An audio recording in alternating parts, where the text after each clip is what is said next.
137 metre लंबा, 23 metre चौड़ा और 3 मंजिल ऊंचा। ये कोई आम जहाज नहीं था। ये वो माप थे जो खुद ईश्वर ने नूह को बताए थे। आदेश बिल्कुल साफ था, बिना किसी शक के, अपने लिए एक जहाज बनाओ। बस यही एक वाक्य था और इसके साथ ही इंसानी इतिहास के सबसे बड़े और सबसे अजीब कामों में से एक की शुरुआत हो गई। बाइबल हमें जहाज का साइज बताती है, लकड़ी का नाम बताती है और यह भी बताती है कि वह क्यों बनाया जा रहा था।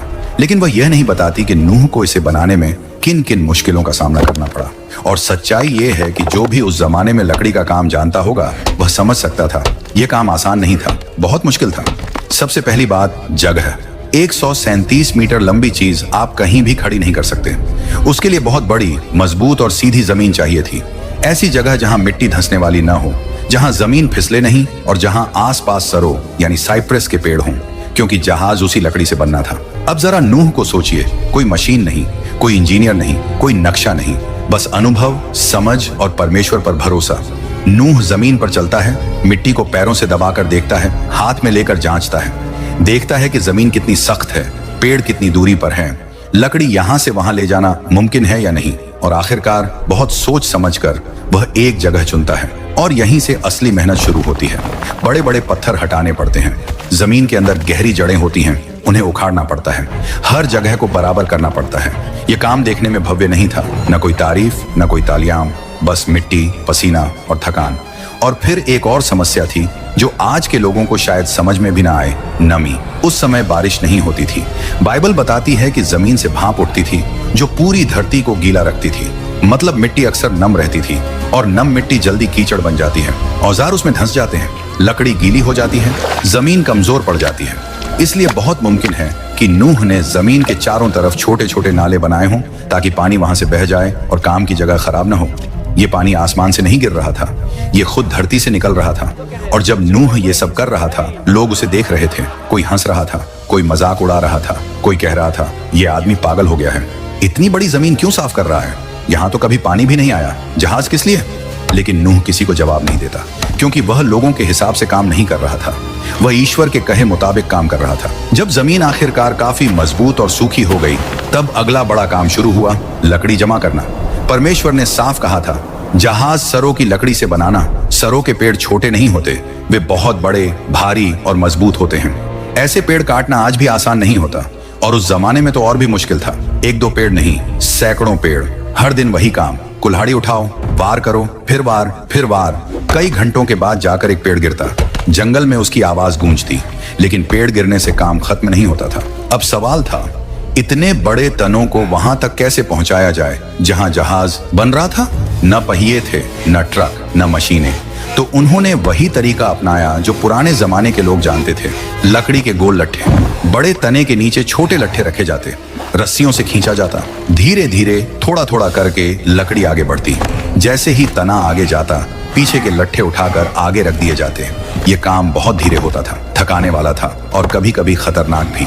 लेकिन हर लकड़ी जो वहां पहुंचती, नूह के लिए एक बात की याद दिलाती, मैं जो कर रहा हूं वह बेकार नहीं है। आसपास के लोग यह सब देखते थे। इतनी बड़ी बड़ी लकड़ियां एक अजीब सी खाली जमीन की तरफ जा रही थी। लोग और ज्यादा मजाक उड़ाने लगे, लेकिन नूह रुका नहीं, क्योंकि जो आदमी परमेश्वर की बात सुन लेता है वह दुनिया की हंसी से नहीं डरता। धीरे धीरे लकड़ी इकट्ठा होने लगी। अब वह समय आ गया था जब सिर्फ काटना और ढोना ही नहीं, बल्कि कुछ खड़ा करने का वक्त था। ऐसी चीज जो पहले कभी किसी ने नहीं बनाई थी, ऐसी चीज जो आने वाले समय में सिर्फ एक जहाज नहीं बल्कि जिंदगी की आखिरी उम्मीद बनने वाली थी। जब काफी सारी लकड़ी जमा हो गई, तब नूह के सामने अगला और सबसे जरूरी काम आया, जहाज की नींव बनाना। कोई भी बड़ा काम ऊपर से नहीं, नीचे से शुरू होता है। और इस जहाज के लिए सबसे अहम चीज थी उसकी रीढ़। रीढ़ मतलब जहाज का वो हिस्सा जिस पर पूरा वजन टिका रहता है। 3 मंजिलें, जानवर, खाना, पानी, सब कुछ उसी पर निर्भर था। अगर यहाँ जरा सी भी गलती होती तो पूरा जहाज कमजोर पड़ जाता। लेकिन यहाँ एक बड़ी दिक्कत थी, इतना लंबा पेड़ होता ही नहीं। 137 मीटर लंबी लकड़ी किसी एक पेड़ से मिल ही नहीं सकती थी। इसका मतलब साफ था, कई बड़े बड़े तनों को आपस में जोड़कर एक सीधी और मजबूत रीढ़ बनानी होगी। यह काम ताकत से ज्यादा समझदारी का था। नूह और उसके बेटों ने लकड़ियों को इस तरह काटा कि वे एक दूसरे में फिट हो जाएं। पुराने जमाने के कारीगर यह तरीका जानते थे। लकड़ी में खास कट लगाए जाते थे ताकि दो टुकड़े जुड़कर एक मजबूत हिस्सा बन जाए। फिर उन जोड़ों को और मजबूत करने के लिए कड़ी लकड़ी के खूंटे ठोंके जाते थे। जब सब कुछ ठीक से फिट हो जाता तो वो जोड़ ऐसे हो जाते जैसे एक ही लकड़ी हो। धीरे धीरे जहाज की रीढ़ जमीन पर आकार लेने लगी। अब पहली बार नूह को साफ दिखने लगा कि वह क्या बना रहा है। इसके बाद आया अगला बड़ा कदम, ढांचा खड़ा करना। ढांचे को आप जहाज की हड्डियां समझ सकते हैं। ये वो मुड़ी हुई लकड़ियां थीं जो जहाज को उसका आकार देती थीं। इन्हीं से तय होता था कि जहाज पानी में कैसे टिकेगा। हर लकड़ी को सही जगह, सही कोण पर लगाना बहुत जरूरी था। अगर एक भी लकड़ी ज्यादा झुक जाती तो पूरा संतुलन बिगड़ सकता था। इसलिए काम बहुत ध्यान से किया गया। रस्सियों को सीधी लाइन की तरह खींचा जाता, पत्थरों को लटका कर देखा जाता कि लकड़ी सीधी है या नहीं। हर बीम को बार बार झांचा जाता। कल्पना कीजिए उस मंजर को, भारी भरकम लकड़ियां, मोटी रस्सियां और कुछ लोग अपनी पूरी ताकत लगाते हुए। धीरे धीरे जमीन पर एक अजीब सा ढांचा खड़ा होने लगा। लोग दूर से देखने आते थे। अब यह सिर्फ लकड़ी नहीं रही थी, यह साफ दिख रहा था कि कुछ बहुत बड़ा बनने वाला है। लेकिन नूह जानता था ढांचा बन जाना काफी नहीं है। अब सबसे जरूरी काम बचा था, पानी से बचाव। परमेश्वर ने साफ कहा था, जहाज को अंदर और बाहर दोनों तरफ राल से ढक देना। राल मिट्टी से निकलने वाला गाढ़ा पदार्थ होता है। उसे गर्म किया जाता, फिर लकड़ी पर लगाया जाता। ठंडा होने पर वह पत्थर जैसी सख्त हो जाती थी और पानी अंदर नहीं जाने देती थी।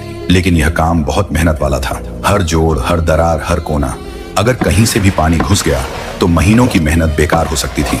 इसीलिए नूह और उसके बेटे दिन रात यही काम करते रहे। पहले बाहर राल लगाई जाती, फिर अंदर। एक परत सूखती, तब दूसरी लगती। कई दिन, शायद कई हफ्ते इसी काम में निकल गए। आखिरकार वह दिन आया जब पूरा जहाज अच्छे से सील हो चुका था। अब वह सिर्फ लकड़ी का ढांचा नहीं था, वह एक ऐसा सुरक्षित ठिकाना बन चुका था जो आने वाली सबसे बड़ी आफत को झेल सकता था। अब बाहर का काम लगभग पूरा था, लेकिन अंदर की दुनिया अभी बननी बाकी थी। परमेश्वर ने कहा था, जहाज के अंदर अलग अलग हिस्से बनाना। मतलब यह कोई खुली जगह नहीं होनी थी। अंदर छोटे छोटे कमरे, अलग अलग हिस्से होने थे। 3 मंजिलें, हर मंजिल पर अलग व्यवस्था। यह सिर्फ आराम के लिए नहीं था, बल्कि जिंदगी बचाने के लिए था। अगर सब जानवर खुले में होते तो कोई किसी पर हमला कर देता, कोई घायल हो जाता, बीमारी फैल जाती। इसीलिए अंदर भी लकड़ी की दीवारें बनाई गईं, मजबूत, लेकिन इतनी नहीं कि जहाज पर ज्यादा वजन पड़े।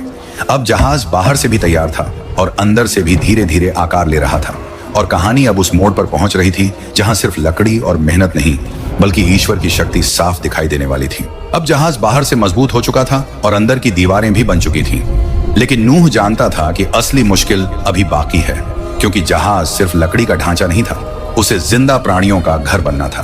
परमेश्वर ने साफ कहा था, जहाज के अंदर अलग अलग हिस्से बनाओ। मतलब ये कोई खुला हॉल नहीं था, अंदर छोटे छोटे हिस्से होने थे ताकि हर जानवर अपनी जगह पर रहे। अगर ऐसा नहीं होता तो अंदर पूरा हंगामा मच जाता। नूह ने बहुत समझदारी से काम किया। सबसे नीचे वाली मंजिल पर भारी जानवरों के लिए जगह बनाई गई, जैसे बड़े जानवर जो ज्यादा वजन वाले थे। इससे जहाज का संतुलन नीचे की तरफ बना रहता। बीच वाली मंजिल पर मध्यम आकार के जानवर रखे गए जो न बहुत भारी थे न बहुत हल्के। और सबसे ऊपर वाली मंजिल पर छोटे जानवर और पक्षी। वहां हवा भी ज्यादा मिल सकती थी। यह सब किसी किताब में लिखा नहीं है, लेकिन यह एकदम तर्क संगत है। इतना बड़ा जहाज बिना योजना के नहीं चल सकता था। हर हिस्से के बीच लकड़ी की दीवारें थीं। ये दीवारें इतनी मजबूत थीं कि जानवर बाहर ना निकल सकें, लेकिन इतनी भारी भी नहीं कि जहाज पर ज्यादा वजन पड़े। फिर आया एक और जरूरी सवाल, हवा का रास्ता। इतने सारे जानवर, बंद जहाज, महीनों तक। अगर हवा का सही इंतजाम न होता तो अंदर रहना नामुमकिन हो जाता। बाइबल बताती है कि ऊपर की तरफ एक लंबी सी खिड़की बनाई गई थी जो छत के नीचे थी। इससे ताजी हवा अंदर आ सकती थी, लेकिन बारिश का पानी नहीं। इसके अलावा अंदर भी ऐसे रास्ते बनाए गए होंगे जहां से हवा घूम सके, वरना जानवरों से निकलने वाली गैसें बहुत खतरनाक हो सकती थी। अब बात आती है खाने पीने की। परमेश्वर ने नूह से कहा था, अपने लिए और जानवरों के लिए खाने का इंतजाम करो। सोचिए जरा, सैकड़ों जानवर, महीनों तक, कितना सारा खाना चाहिए होगा। सूखी घास, अनाज, फल, जड़ें, सब कुछ जमा किया गया। पानी भी बड़े बड़े बर्तनों में रखा गया। जहाज के अंदर कुछ हिस्से सिर्फ खाने के लिए थे। सब कुछ सही जगह रखा गया ताकि नमी से खराब न हो। नूह का जहाज अब एक जहाज नहीं रहा था, वह एक चलता फिरता शहर बन चुका था। लेकिन अब सबसे अहम हिस्सा बचा था, दरवाजा। इतना बड़ा जहाज और सिर्फ एक ही दरवाजा। वही दरवाजा सबसे कमजोर भी हो सकता था और सबसे अहम भी। बाइबल में साफ लिखा है, जहाज के एक तरफ दरवाजा बनाओ। इस दरवाजे को बनाना आसान नहीं था। इतना बड़ा छेद अगर ठीक से मजबूत ना किया जाए तो पूरी दीवार कमजोर हो सकती थी। इसलिए दरवाजे के चारों तरफ मोटी लकड़ियां लगाई गईं। अंदर से तिरछी बीमें लगाई गईं ताकि दबाव बराबर बढ़ जाए। उस समय लोहे के बड़े किवाड़ नहीं थे, इसलिए दरवाजा शायद लकड़ी के मजबूत खंभे पर घूमता होगा। उसे खोलना बंद करना आसान नहीं था, लेकिन वह टिकाऊ था। और इस दरवाजे का एक गहरा मतलब भी था। नूह ने दरवाजा बनाया, लेकिन बाइबल कहती है दरवाजा प्रभु ने बंद किया। मतलब इंसान मेहनत करता है, लेकिन आखिरी सुरक्षा परमेश्वर के हाथ में होती है। दरवाजा बंद होने से पहले नूह ने पूरा जहाज एक बार फिर देखा। कहीं से पानी रिस तो नहीं रहा, कोई जोड़ ढीला तो नहीं, खाना ठीक से रखा है या नहीं। इतने बड़े लकड़ी के ढांचे में आवाजें आती हैं, कहीं चरमराहट, कहीं दबाव। नूह समझ सकता था कि सब ठीक है या नहीं। और फिर कुछ ऐसा हुआ जो किसी इंसान ने कभी नहीं देखा था। जानवर खुद चलकर आने लगे। नूह ने उन्हें पकड़कर नहीं लाया, उन्हें भगाकर नहीं लाया, वे खुद आए। जंगल से जोड़े में निकलते जानवर, पक्षी उड़कर आकर बैठते, रेंगने वाले जीव सीधी दिशा में चलते। कोई लड़ाई नहीं, कोई डर नहीं, कोई अफरा तफरी नहीं। शिकारी और शिकार एक साथ चल रहे थे, जैसे कोई अदृश्य ताकत उन्हें रास्ता दिखा रही हो। यह साफ संकेत था कि यह सिर्फ इंसानी काम नहीं था, यह परमेश्वर की योजना थी। एक एक करके सब जानवर अंदर गए, अपनी अपनी जगह पर, जैसे उन्हें पहले से पता हो कि कहां जाना है। आखिर में नूह गया, उसकी पत्नी, उसके 3 बेटे और उनकी पत्नियां, कुल 8 लोग। और फिर दरवाजा बंद हो गया। लेकिन उसे बंद इंसान ने नहीं किया, परमेश्वर ने किया। अब बाहर की दुनिया और अंदर की दुनिया अलग हो चुकी थी। अंदर इंतजार, बाहर कुछ ऐसा जो इतिहास में कभी नहीं हुआ था। दरवाजा बंद हो चुका था, और यह कोई आम दरवाजा नहीं था। यह वही दरवाजा था जिसे नूह ने बनाया था, लेकिन बंद खुद परमेश्वर ने किया था। जहाज के अंदर एक अलग ही माहौल था। बाहर की दुनिया अभी भी वैसी ही लग रही थी जैसी हमेशा रहती थी। लोग अपने काम में लगे होंगे, शायद कुछ अब भी हंस रहे होंगे, शायद कुछ सोच रहे होंगे कि नूह सही तो नहीं था, लेकिन अंदर सब कुछ तैयार था। जानवर अपनी अपनी जगह पर थे, खाना जमा था, जहाज मजबूत था, और नूह का परिवार चुपचाप इंतजार कर रहा था। फिर अचानक सब कुछ बदल गया।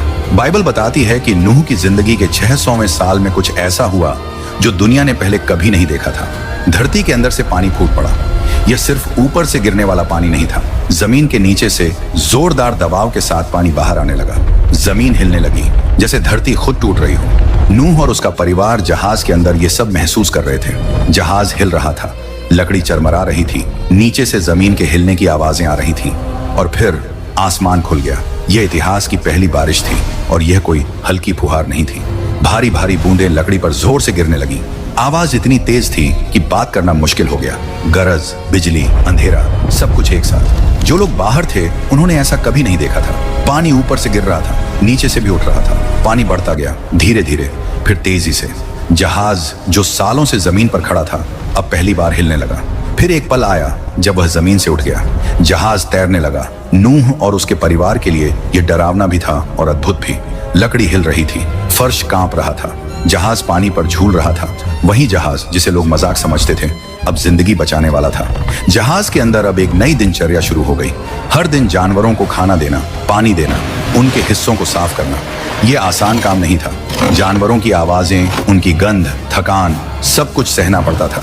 लेकिन नूह और उसका परिवार जानते थे कि यही उनकी जिम्मेदारी है। बाहर क्या हो रहा था वे देख नहीं सकते थे, लेकिन वे महसूस कर सकते थे। पानी लगातार बढ़ रहा था, जहाज ऊपर उठता जा रहा था, कभी दाएं झुकता, कभी बाएं। बाइबल कहती है कि पानी इतना बढ़ गया कि पहाड़ तक डूब गए। पुरानी दुनिया, शहर, पेड़, मैदान, सब खत्म हो गया। अंदर जहाज में एक अजीब सा सन्नाटा था। बाहर पूरी दुनिया मर रही थी, अंदर जिंदगी बची हुई थी। बारिश 40 दिन और 40 रात तक होती रही, लेकिन कहानी यहीं खत्म नहीं होती। बारिश रुक गई, लेकिन पानी फिर भी कम नहीं हुआ। 150 दिन तक पानी धरती पर छाया रहा। जहाज बहता रहा, कहीं कोई दिशा नहीं, कोई पतवार नहीं, कोई नियंत्रण नहीं। लेकिन नूह जानता था यह जहाज इंसानों के हाथ में नहीं, परमेश्वर के हाथ में है। हर दिन वही काम, हर दिन वही इंतजार। और फिर बहुत लंबे समय के बाद बाइबल में एक बहुत खूबसूरत लाइन आती है, और परमेश्वर ने नूह को याद किया। मतलब परमेश्वर ने नूह को छोड़ा नहीं था। सब कुछ योजना के मुताबिक था। एक हवा चली, पानी धीरे धीरे कम होने लगा। दिन बीतते गए, महीने बीतते गए, और फिर एक दिन जहाज रुका। वह किसी चीज से टकराया नहीं, वह धीरे से टिक गया। बाइबल बताती है कि जहाज अरारात के पहाड़ों पर आकर ठहर गया। नूह ने ऊपर की खिड़की खोली। कई महीनों बाद ताजी हवा अंदर आई, रोशनी आई, लेकिन बाहर की जमीन कैसी है यह अभी साफ नहीं था। इसलिए नूह ने एक कौवा छोड़ा। वह उड़ता रहा, लौटकर नहीं आया। फिर नूह ने एक कबूतर छोड़ा, वह लौट आया। उसे बैठने की जगह नहीं मिली थी। कुछ दिन बाद नूह ने फिर कबूतर छोड़ा। इस बार वह एक जैतून की पत्ती लेकर लौटा। यह एक छोटा सा संकेत था, लेकिन बहुत बड़ा मतलब रखता था। जिंदगी वापस आ रही थी। कबूतर के मुंह में जैतून की पत्ती देखकर नूह समझ गया था, धरती धीरे धीरे ठीक हो रही है। फिर भी वह जल्दी नहीं करता, क्योंकि नूह जानता था जिस परमेश्वर ने अंदर आने को कहा था वही बाहर आने का सही समय भी बताएगा। कुछ दिन बाद नूह ने कबूतर को तीसरी बार छोड़ा। इस बार वह वापस नहीं आया। इसका मतलब साफ था, अब बाहर रहने की जगह बन चुकी है। लेकिन फिर भी नूह इंतजार करता है। क्यों? क्योंकि दरवाजा उसने नहीं बंद किया था, परमेश्वर ने किया था। और अब वही परमेश्वर बोले। बाइबल बताती है कि परमेश्वर ने नूह से कहा, तू, तेरी पत्नी, तेरे बेटे और उनकी पत्नियां सब जहाज से बाहर आ जाओ। वह पल कैसा रहा होगा, सोचिए जरा। लगभग 1 साल से ज्यादा समय जहाज के अंदर, अंधेरा, बंद जगह, जानवरों की आवाजें। और अब दरवाजा खुल रहा है, तेज रोशनी अंदर आती है, ताजी हवा का झोंका, नमी भरी मिट्टी की खुशबू। दरवाजा जिसे परमेश्वर ने बंद किया था अब खुल चुका था। सबसे पहले जानवर बाहर आने लगे, एक एक करके, जोड़े में। कोई भाग दौड़ नहीं, कोई डर नहीं। वे अपनी फितरत के हिसाब से अलग अलग दिशाओं में चले गए, जंगल की तरफ, मैदानों की तरफ, नई दुनिया की तरफ। फिर नूह बाहर आया, उसके पीछे उसका परिवार। पहली बार उन्होंने जमीन को दोबारा छुआ, ठोस जमीन। चारों तरफ सन्नाटा था, कोई शहर नहीं, कोई शोर नहीं, कोई पुरानी दुनिया नहीं, सब कुछ नया था। और इस नई शुरुआत में नूह ने सबसे पहला काम क्या किया? घर नहीं बनाया, खेत नहीं जोता, उसने वेदी, ऑल्टर बनाई। नूह ने परमेश्वर के लिए बलि चढ़ाई। यह उसका धन्यवाद था, यह उसका भरोसा था, यह उसकी श्रद्धा थी। बाइबल बताती है कि परमेश्वर इस बलि से प्रसन्न हुए और फिर परमेश्वर ने एक बहुत बड़ा वादा किया, मैं फिर कभी पूरी धरती को पानी से नष्ट नहीं करूंगा। यह सिर्फ नूह से नहीं कहा गया था, यह वादा पूरी मानवता के लिए था। और इस वादे की निशानी के रूप में परमेश्वर ने आकाश में एक चिन्ह रखा, इंद्रधनुष। जब भी बारिश के बाद इंद्रधनुष दिखाई देता है, वह यही याद दिलाता है कि परमेश्वर न्याय भी करता है, लेकिन वह दया भी करता है। जहाज अब अपना काम पूरा कर चुका था। वह सिर्फ लकड़ी का ढांचा नहीं था, वह विश्वास की मिसाल था, वह आज्ञा मानने की कहानी था, वह बचाव का साधन था। उस एक जहाज से नई मानवता की शुरुआत हुई। नूह के बेटों से आगे चलकर देश बने, जातियां बनी, दुनिया फिर से भरी। लेकिन जहाज की कहानी वहीं खत्म नहीं होती। वह आज भी हमें यह सिखाती है कि जब परमेश्वर कुछ कहे और दुनिया हंसे, तो दुनिया की हंसी से ज्यादा परमेश्वर की बात पर भरोसा जरूरी है। क्योंकि जब समय आता है तो वही भरोसा जिंदगी बचाता है। जहाज सिर्फ पानी में नहीं तैरा था, वह विश्वास पर टिका था। और यही वजह है कि हजारों साल बाद भी नूह और उसका जहाज आज भी याद किया जाता है। क्योंकि जिसने परमेश्वर की सुनी वही बचा।